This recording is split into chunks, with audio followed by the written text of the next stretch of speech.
Hey everyone. Hey everyone. Okay, I'm live on YouTube right now, and I wanted to discuss the latest iOS update that I found on my phone, 13.5. And probably the strangest thing, or not necessarily so strange, is the COVID-19 API, the infrastructure that is built into the latest phone. Now, you are able to find this by going to your settings, then scroll down through privacy, and then once you in your privacy section, you get into your health section. Now, what is this? Along with 13.5 other updates, you are getting a COVID-19 infrastructure, or they call it an API. It's Application Programming Interface. What this is going to do is it's going to work in conjunction with an app that is upcoming as of the making of this video, an app that is upcoming that will work in conjunction with this application interface. Now, the apps that are in the App Store right now do not, repeat, do not work with this API that is built into 13.5.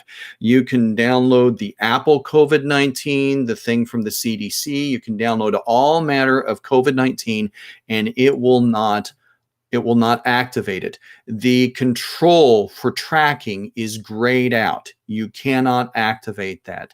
The only thing that is there are the earphone monitoring, which is a bit strange to me.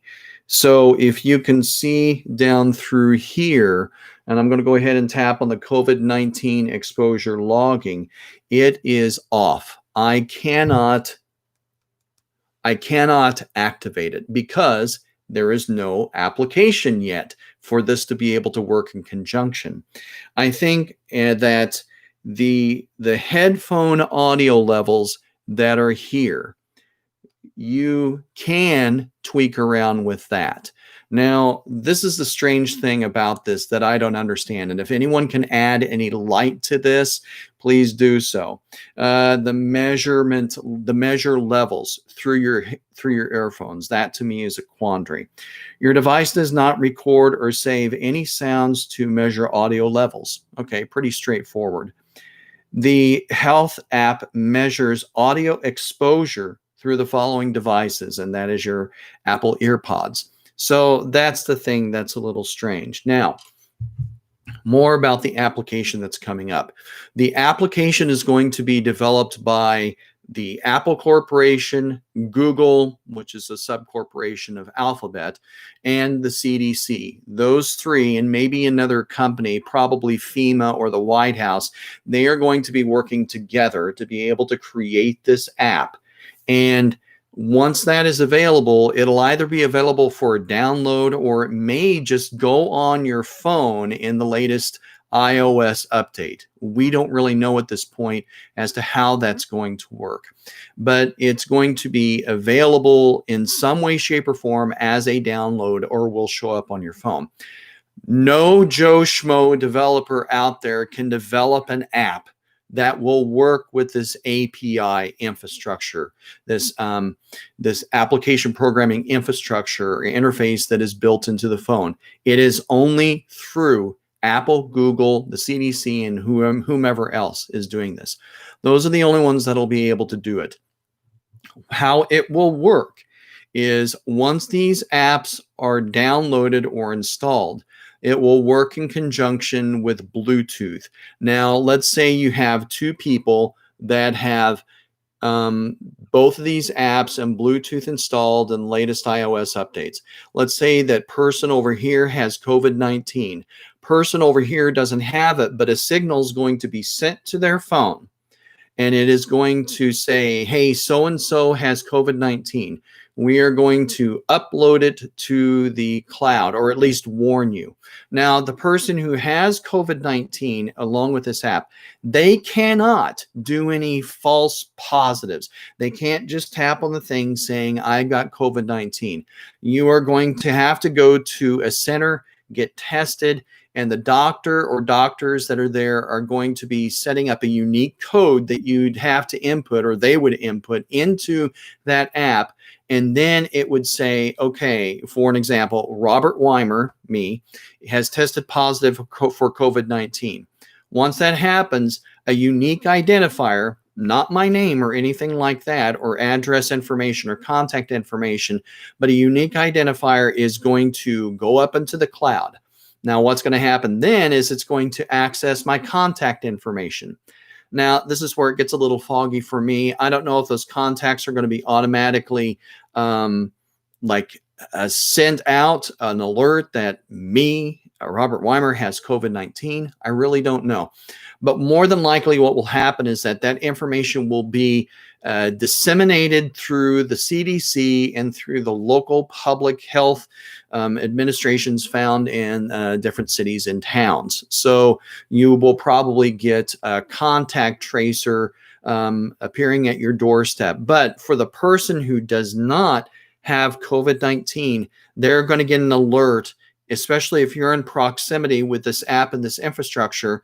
They're going to get an alert and they are going to say, okay, Robert Weimer has COVID-19. I want him to stay outside. So it's going to be like that. It is something that is there. It is something that if you update to the latest iOS, you're going to have it. It is something that iPhone and Android users are going to have on their phones. And it's just kind of the nature of things. This is the way that it stands right now. And the links in the description will give you more of information as to what's going on with that, along with my little speculation as to all of this. And it's interesting. I made that speculation some time ago and it's coming to pass. Yeah, it's a little weird. Now, as it stands right now, that is what the infrastructure and the upcoming app are going to be. Now, as far as what it's going to be later on, I have no idea what they are going to do with this. To me, it seems like corporations and the government agencies tying into all of these things are working together to be able to have some measure of control over a disease that has a very high survival rate. And it seems like overkill. This is a lot of development and organization that is happening between two giant corporations and all of that. And also, when the app comes down the line, whether you download it or it's going to just show up on your iOS device. And of course, it makes sense that it would show up on these because we are already used to carrying these around. When it does show up, look at the privacy stuff, look at the legal stuff. You are going to see that the information will most likely be shared with not only the CDC, but it's going to be shared with these different corporations. Now, I don't understand why my health, if I contracted COVID-19 coronavirus, I don't understand why my health is any import to any of these corporations. They would be in charge of the API and the app and all of that stuff, but not to my health. Now, this is speculation only. Now, I don't know where it's going to go, but it seems like to me that in addition to hopefully helping someone, you are having a means by which tracking can occur and a means by which this can keep you not only away from people, because that's the whole intent of it, but the positives that would be recorded on this thing would be done by a health and or government official. And it seems like it could be the beginnings of a type of control. Now, again, this is all speculation.